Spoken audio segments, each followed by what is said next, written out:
Welcome back to the Perry Maroon pregame football show, brought to you by First Bank and Trust Company. And with you now, as he always is before each game, is head coach Cameron Bennett. And coach, let's talk about Cashin. I know we don't really want to talk about it, but we'll just talk about it real briefly.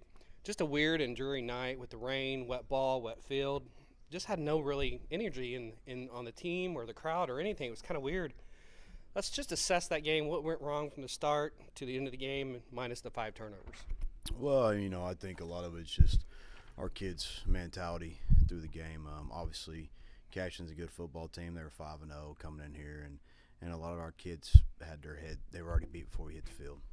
And obviously, I'll take blame for that because I'm the head football coach, and it relies on me. And we work hard during practice to get them motivated and ready, and we just came out flat and pretty much sealed it.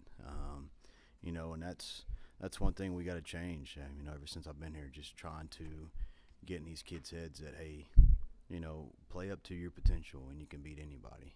It doesn't matter who they are. If you just give the effort and do what you're coached to do, everything else take care of itself. And that's what we got to do. And that was the big motivational this, Saturday when they came and worked out in the morning. And, that's been the focus all week. Well, unfortunately, with this ball game and with any sport, there's injuries that occur. Let's talk about the injuries. We had 3 injuries last week.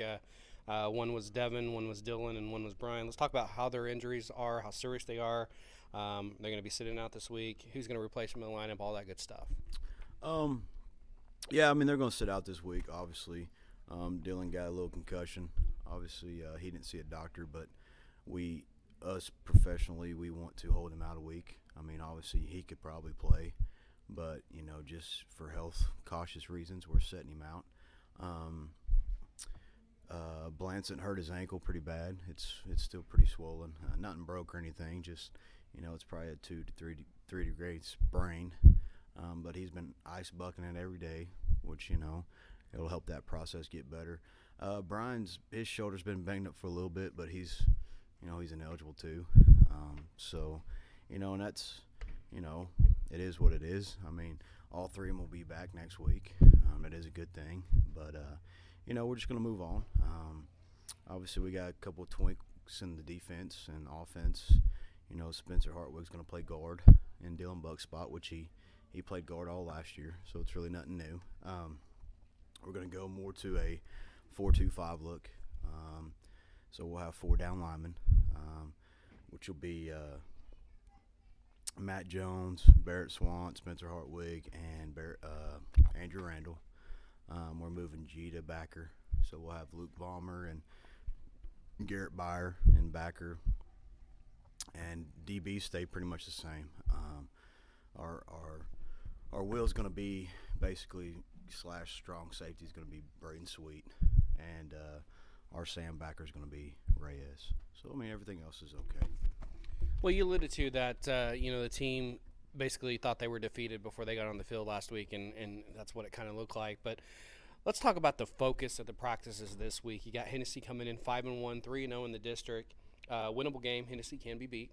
What was the feeling like in preparation for the Eagles this week, and how did the team take that loss? It's weird. The team realized it. They realized that. I'm not saying we would have beat Cashin, but dang, we would have at least gave it, a little bit more effort. Who knows what happened? And the kids are weird. The kids think they can beat Hennessey. And I don't know if it's just because they never played Cashin. It's kind of new team. You're right. It's unfamiliar. Yeah. It's kind of new. Oh my goodness, they're under. But Hennessy's coming in, and for the most part, I think last year we played Hennessey pretty tough until probably the middle of the second quarter, and it kind of got out of control. But we just got to learn from our mistakes. They're 16, 17-year-old kids. They you don't know. Sometimes you don't know what they're going through. They've got a lot of ups and downs, and we just got to keep them motivated and keep them focused, and hopefully we can get after it tonight. So you tell them that you need to play to your potential and just go out there and play ball, and basically, it'll take care of itself. So this team does still believe that this could be a special season in terms of wins and getting to the playoffs. Oh, definitely. One setback's not going to ruin the whole season. Because number one, us coaches won't let it happen. That's just the bottom line. We had to do a lot of looking at ourselves in the mirror last week. are you here for the right reasons? Are you giving everything you got? Because who knows, man? We talked to the seniors. Hey, you're guaranteed 4 more games. That's it. That's it. It could be over. You would never play football again. And some of these other guys, we preach to the freshmen and some of the sophomores and juniors that aren't playing this year. Hey, you don't get better in December. You get better now, running scout team, doing the little things that you're supposed to do. Because we're going to lose a lot of guys. And how you fill those spots is by getting better now, learning what's going on, focusing on what's going on, practicing hard, giving everything you got in practice so we can get better. And in a sense, you'll get better as a scout team, player that we're looking forward to play next year. So. Well, let's now turn our attention to Hennessey, the opponent tonight here in District 2A1 play. And very familiar with Coach Rick Luchin and his Eagles. We played them several times. Haven't beaten them yet since we got in the district with them. Let's just talk about, they're an offensive team that's going to run downhill, going to hit you. They're not going to make any shifty moves. They're going to run right over you. I saw in film last week with Pawnee, it was like a pinball machine in the secondary. Tabor Johns and Ortega's not, they're just going to run you over. Let's talk about them offensively. Defensively, they're pretty stout too. Let's just see just let us know what we're going to see with Hennessey tonight. Hey, it's not going to be anything pretty. They're going to be like Stroud. They want to run the football, and they want to take time off the clock. They want to do time management. They want to keep you from having the football. They want to hit you in the mouth, and that's what they're going to do on offense. Defense, they're going to do the same thing. They're 4-2-5, 4-3, whatever you want to call it. They mix it up a little different. One game they showed a 50 front, which I don't think we'll see that. But they're a good defensive team. They're big, they're physical, they're tough as nails. We just got to play football. Well, now, having said that, we're talking about Hennessey with the opponent. Let's talk about some of the keys to the game tonight. Obviously, turnovers, have to limit those. That's every game. But what's some other keys that are going to be important to get win number 3 in the district and go 5-2 tonight? We got to tackle better. We work on tackling at least 15 minutes a day. We got to tackle better. That killed us in Cashion. We got to get lined up to the right formations that are called and do what we're coached to do.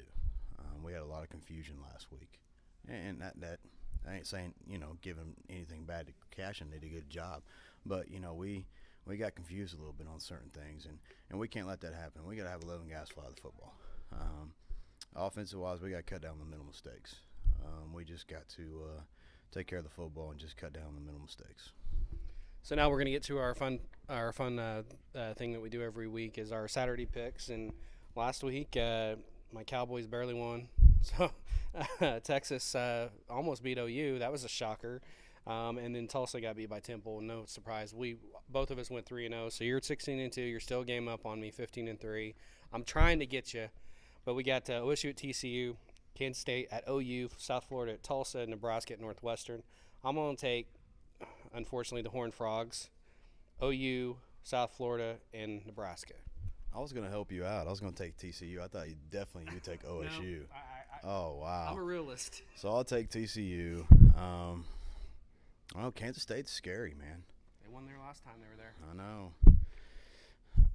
I'll go with Kansas State. Okay. We're going to even the score this week then. Okay. I'll go OSU, Kansas State, obviously South Florida, and I'll stay with Huskers. I'll go Nebraska. You're going to go OSU? No, TCU. I'm sorry. You said OSU. Sorry, TCU. That's on record. TCU definitely. Yeah, all right, sorry. So there we go. All right, so thanks for talking with us as usual. Good luck tonight. Get your 5th win on the year. Thanks. We're going to try. And that was Coach Cameron Bennett, your Perry Maroon football head coach. And keep it right here because on the other side of the break, we're going to have the district roundup and talk about some area schools in action tonight. And another break, and then we'll have the starting lineups and the opening kick with your Perry Maroons hosting the Hennessey Eagles here at Daniels Field on a Thursday night because of fall break. You're listening to Perry Maroon Football on Triple Play Sports.